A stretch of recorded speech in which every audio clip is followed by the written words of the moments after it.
ৰাইজ মই মিছা কথা কোৱা নাই মোক যেনে ধৰণে পঠিয়াইছিলে মোৰ যি প্ৰকৃত পৰিচয় মই সত্য কথা কৈছোঁ মই কোনো মিছা কথা কোৱা নাই মই এছবিৰ এজন এছআই হয় মই এবাৰ নহয় হাজাৰ বাৰ কম যে মই কোনো মিছা কথা কোৱা নাই মোৰ যেতিয়া প্ৰথম আৰক্ষীত নিযুক্তি হৈছিলে মই সেই কথা মই মোৰ দেউতাক অৱগত কৰিছিলোঁ মোৰ নিচাও এজন পুলিচৰ বিষয়া হয় মই নিচাও এই কথা অৱগত তেখেতেও গম পাইছিলে যে মোৰ যেতিয়া এছআই নিয়োগ হৈছিলে তেতিয়া মই তেখেতলোকক সেই কথা কৈছোঁ আৰু মই দেউতাৰ পৰা মোৰ যি ইউনিফৰ্ম কিনিবলৈ ষ্টিক কিনিবলৈ মই দেউতাৰ পৰা পইচা বিচাৰিছিলোঁ আৰু দেউতাই মোক পইচা দিছিলে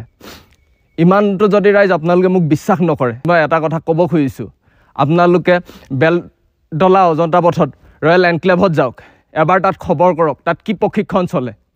মানক চলিহা সোধক তৃষ্ণা সন্দিকৈ সোধক মানক চলিহা ঘৰ গোলাঘাট কুৰালগুৰিত হয় মানক চলিহা সোধক মানক চলিহা সকলোৱে জানে যে মানক চলিহা ঘূৰা বুলি ক'লে প্ৰায়বোৰ থানাই চিনি পায়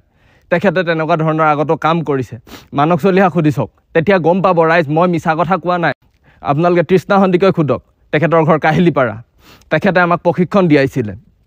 আপোনালোকে তেখেতক সোধক তেতিয়া গম পাব মোৰ লগত যিসকলে প্ৰশিক্ষণ লৈছে মই তেওঁলোকক এটা বিনম্ৰ অনুৰোধ কৰিব বিচাৰিছোঁ কাবেৰী অংকিতা চয়নিকা তোমালোকোতো আমাৰ লগত আছিলা নুমল ঋতুৰাজ আমি সকলোখিনি একেলগে আছিলোঁ কাবেৰী আৰু চয়নিকা দাসৰ ঘৰ হৈছে নগাঁও তোমালোকে কিয় পাহৰি গৈছা মোক তোমালোকতো এই আলফাৰ বিৰুদ্ধে যি যুঁজ হৈছিলে সেই যুঁজত আমাক কেনেধৰণে ব্যৱহাৰ কৰিছিলে তোমালোকেও জানা আমাক কেনেধৰণৰ আমাক প্ৰশিক্ষণ দিয়াইছিলে সেই কথা তোমালোকেও অৱগত নুমল তোমাৰো ঘৰ গোলাঘাট মেৰাপানীত তুমি মিছা নক'বা সত্য কথা কৈ দিয়া আমাক যি ধৰণে প্ৰশিক্ষণ দিছিলে এনক্লেভত আমাক কি ধৰণে আলফাৰ বিৰুদ্ধে প্ৰশিক্ষণ দিয়াইছিলে আৰু তাত প্ৰশিক্ষণ দিয়াত আমাক বাৰে বাৰে কৈছিলে যে আমাৰ শত্ৰু অকল আলফাৰ লগতহে আমি যুঁজ দিব লাগে আৰু সেই ক্ষেত্ৰত আমাক আণ্ডাৰ কভাৰ হিচাপত প্ৰস্তুত কৰিছিলে আমাক যেতিয়া মিছন দিয়া হয় সেই মিছনৰ কাৰণে আমাক প্ৰস্তুত কৰিছিলে অকল আলফাৰ বিৰুদ্ধে মিছনৰ ক্ষেত্ৰত আমাক প্ৰস্তুত কৰিছিলে প্ৰশাসনে ইয়াৰ লগত বিশেষকৈ যোগদান কৰিছিলে মানক চলিহাই আমাক বাৰে বাৰে আমাক ব্ৰেইন ৱাছ কৰিছিলে আৰু মানক চলিহাই আমাক বাৰে বাৰে আমাক এইখিনি কথাই কৈছিলে যে আমি যুঁজ দিব লাগিব আলফাৰ বিৰুদ্ধে আৰু সেইমতেই আমাক এই প্ৰশিক্ষণৰ কালচত আমাক শিকাইছিলে আমাৰ আণ্ডাৰ কভাৰ হিচাপত এতিয়া সকলোৱে কৈছে যেনেধৰণে প্ৰশাসনে আমাক কৈছে যে আমাৰ কোনো পৰিচয় নাই বা আমাক এটা লোভিয়া বুলি ক'বলৈ গৈছে বা আমাৰ অন্য উদ্দেশ্য বুলি ক'বলৈ গৈছে নহয় আমাৰ কোনো উদ্দেশ্য নাই আমাৰ কোনো ভুকীয়াকৈ আমি একো উদ্দেশ্য লৈ আমি একো লোভত পৰি কৰা নাছিলোঁ আমাক যি ধৰণে ব্যৱহাৰ কৰিছিলে আমাক যেনেধৰণে প্ৰলোভন দিছিলে হয় আমি প্ৰলোভিত হৈছিলোঁ কিন্তু বিশেষকৈ আমাক তেনেধৰণে তেওঁলোকে আণ্ডাৰ কভাৰ হিচাপত ব্যৱহাৰ কৰিছিলে আণ্ডাৰ কভাৰ হিচাপত যেতিয়া ব্যৱহাৰ কৰিব আমাৰ কি সুকীয়া পৰিচয় থাকিব আপোনালোকেও চাগে হয়তো জানে আণ্ডাৰ কভাৰ হিচাপত যদি থাকে আণ্ডাৰ কভাৰ কোনো সুকীয়া পৰিচয় নাথাকে ঠিক একেদৰে আমাৰো সুকীয়া পৰিচয় নাই আৰু আপোনালোকে এতিয়া যদি বাৰে বাৰে মই কৈ আছোঁ যে হয় মই এছবিৰ এছআই হয় আপোনালোকে হয়তো বিশ্বাস কৰা নাই ৰাইজ তেন্তে হ'লে মই এটা শেষত আপোনালোকক কথা কওঁ আপোনালোকক আৰু প্ৰমাণ কি দিম মোৰ মোবাইল নাম্বাৰটো লওক মোৰ মোবাইল নাম্বাৰ কল ডিটেইলছ উলিয়াব আপোনালোকে মোৰ মোবাইল নাম্বাৰত বেছি সংখ্যক পুলিচৰ লগত কথা পতা আপোনালোকে পাব মোৰ মোবাইল নাম্বাৰটো লৈ লওক মোৰ মোবাইল নাম্বাৰ হৈছে 7896411176 এইটো মোৰ নিজৰ পাৰ্চনেল মোবাইল নাম্বাৰ হয় এই মোবাইল নাম্বাৰটোত আপোনালোকে চালে আপোনালোকে নিজে গম পাব মই সঁচা কৈছোঁ নে মই মিছা কৈছোঁ এতিয়া যিসকলে মোৰ লগত প্ৰশিক্ষণ লৈ আছিলে বিশেষকৈ মই তেওঁলোকক উদ্দেশ্যে ক'ব খুজিছোঁ ভাই আৰু ভুল নকৰিবা বহুত ভুল কৰিলোঁ এতিয়া মই যি ভুল কৰিছোঁ মই কেনেকৈ আছোঁ কি হৈছে মই কাৰ কাৰণে আজি ইমান এনেকুৱা নিৰ্যাতিত হ'ব লগা হৈছে তাৰ একমাত্ৰ দায়ী অসম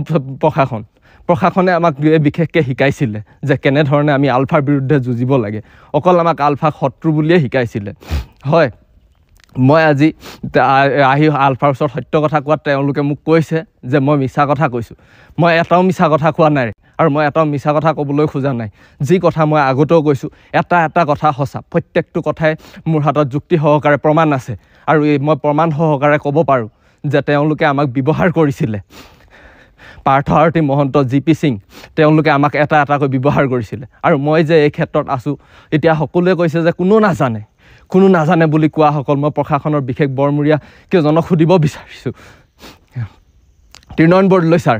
আপুনি মোক ভালকৈ জানিছিলে হিমাংশু দাস ছাৰ আপুনি ভালদৰে জানে জোনমণি বাইদেউ আপুনিও জানে যে মই সত্য কথা কৈছোঁ নে নাই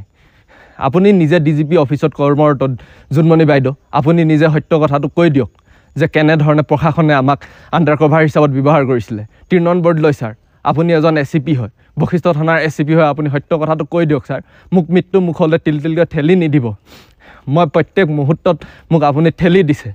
মই সেইকাৰণে মোৰ লগৰসকলক ক'বলৈ বিচাৰিছোঁ যে আমি সকলোৱে একেলগে প্ৰশিক্ষণ লৈছিলোঁ প্ৰশিক্ষণ লোৱাৰ টাইমত আমাক যি ধৰণে শিকোৱা হৈছিলে যি ধৰণে বুজোৱা হৈছিলে সেই সকলোবোৰ কথা এটা এটাকৈ মিছা সেই সকলোবোৰ কথাৰ আঁৰত আছিলে আমাক উত্তেজিত কৰা ঠিককৈ মোক উত্তেজিত কৰিলে কিন্তু আজি মোৰ যেতিয়া বিপদৰ মুহূৰ্ত আহিলে নহয় মোক যেনেধৰণে গা এৰা দিলে প্ৰশাসনে কাইলৈ সেই মুহূৰ্তত হয়তো তোমালোককো গা এৰা দিব সেয়েহে মোৰ সকলো বন্ধু যিসকলে মোৰ লগত প্ৰশিক্ষণ কৰিছিলে মই তোমালোকক এবাৰ কাটৰ আহ্বান কৰিব বিচাৰিছোঁ যে তোমালোকে এনে ভুল নকৰিবা মই যি ভুল কৰিছোঁ সেই ভুল যাতে তোমালোকে নকৰিবা মোৰ ভুলে যাতে শেষ ভুল হওক মোৰ ভুলৰ পাছত যাতে তোমালোকে এনে দুনাই ভুল নকৰিবা আলফাৰ প্ৰতি যি আমাক এক মনত বেয়া ভাৱ সোমোৱাই দিছিলে সেই মনৰ প্ৰতি থকা সেই ভাৱ আঁতৰাই পেলোৱা সেই ভাৱ আঁতৰালেহে তোমালোকে সলনি হ'ব পাৰিবা আৰু সত্য পথত আহা তোমালোকে মোৰ কথা যিসকলে জানা মোৰ লগত প্ৰশিক্ষণ লৈছিলা মোৰ 36 নম্বৰ ৰোল নম্বৰ হয় 36 নম্বৰ হোৱাৰ পাছত যি আগৰ 33 জন আছে সকলোৱে আহি মোৰ ক্ষেত্ৰত এবাৰ মাত দিয়া সকলোৱে এবাৰ কোৱা মই তোমালোক কাটৰ আহ্বান কৰিছোঁ যে তোমালোকে এবাৰটো কোৱা যে হয় মই তোমালোকৰ একেলগৰে আছিলোঁ একেলগে আমি প্ৰশিক্ষণ কৰিছিলোঁ কিয় আহি তোমালোকে আজি ক'বলৈ বিচৰা নাই কিয় মোক মৃত্যু মুখলৈ ঠেলি দিছা প্ৰশাসনে যি ষড়যন্ত্ৰ ৰচিলে প্ৰশাসনে আমাক যিহেতু প্ৰথমেই কৈছিলে সেইটো তোমাকো কৈছে মোকো কৈছে যদি কেনেবাকৈ কোনোবা মুহূৰ্তত আমাৰ সঠিক পৰিচয় পায় তেতিয়াহ'লে প্ৰশাসনৰ লগত আমাৰ কোনো সম্পৰ্ক নাই প্ৰশাসনে আমাক চিনি নাপায় আমি প্ৰশাসনক চিনি পাব নালাগে আৰু আমি কোনো তথ্য প্ৰশাসনৰ কাৰো আগত দিব নালাগে কিন্তু মই ইয়াত দিয়াৰ কাৰণে আজি প্ৰশাসনে মোক এনেকুৱা কৰিলে বন্ধুসকল তোমালোকে এনে ভুল নকৰিবা মই যি ভুল কৰিছোঁ মই গম পাইছোঁ ইয়াৰ চাগে কি ফল হয় সেইটো মই নাজানো কি সিদ্ধান্ত হয় মই সেইটোও নাজানো তোমালোকলৈ মই কিন্তু এটাই বাৰ অনুৰোধ কৰোঁ যে তোমালোকে তেওঁলোকৰ কথা শুনি যিসকলে প্ৰশিক্ষণ ল'লা নাহিবা তেনেকুৱা ভুল মনোভাৱ লৈ পিনে সংগঠনলৈ নাহিবা সংগঠনক ক্ষতি কৰাৰ উদ্দেশ্যে বা সংগঠনৰ হকে এখন ভুৱা যুঁজ কৰিম বুলি কোনো আগবাঢ়ি নাহিবা তোমালোকে তাতে থাকা সুখে থাকা কোনো ইয়ালৈ আহি বা মোৰ ধৰণে যি অৱস্থা হৈছে তোমালোকৰ যাতে তেনে অৱস্থা নহয় মই তোমালোকক বাৰম্বাৰ অনুৰোধ কৰিছোঁ অসমবাসী ৰাইজক আকৌ এবাৰ কৈছোঁ যে মই এটাও কথা মিছা কোৱা নাই আপোনালোকে মোক যিহেতু মিছলীয়া বুলি ভাবিছিলে মই এটাও কথা মিছা কথা কোৱা নাই মই প্ৰত্যেকটো কথা যুক্তি সহকাৰে আপোনালোকৰ আগত কৈ গৈছোঁ সেইবাবে যে আপোনালোকৰ মোৰ ফোন নম্বৰ পৰ্যন্ত আপোনালোকে যদি উলিয়াই আপোনালোকে সকলো তথ্য পাব মই এটাও মিছা কথা কোৱা নাই মই আকৌ এবাৰ শেষত কওঁ মই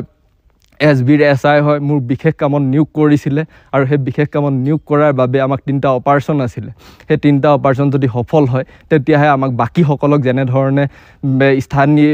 যিসকলক মানে পৰিচয় দিয়ে তেনেধৰণে পৰিচয় দিব আমাকো সেই হিচাপে পৰিচয় দিয়াৰ কথা কৈছিলে ঠিক তেনেধৰণে ময়ো এটা যোৰাবাটত অপাৰেশ্যন সফল কৰাইছিলোঁ এইটো মোৰ 2 নম্বৰ অপাৰেশ্যন আছিল মই কোনো মিছা কথা কৈ বা প্ৰশাসনক মই কোনো বেমেজালি কৰাব বিচৰা নাই ৰাইজ মই আকৌ এবাৰ আপোনালোকলৈ কাটৰ আহ্বান কৰিছোঁ যে যিসকলে এনে মনোভাৱ লৈ আছে তেওঁলোকে সেই মনোভাৱ ত্যাগ কৰক এনে মনোভাৱ লৈ থকাসকল বা মোৰ লগত প্ৰশিক্ষণ লৈ থকাসকল আণ্ডাৰ কভাৰ হিচাপে প্ৰশাসনৰ হৈ বা প্ৰশাসনৰ লগত কাম নকৰিব মই আপোনালোকক বিনম্ৰ অনুৰোধ কৰিছোঁ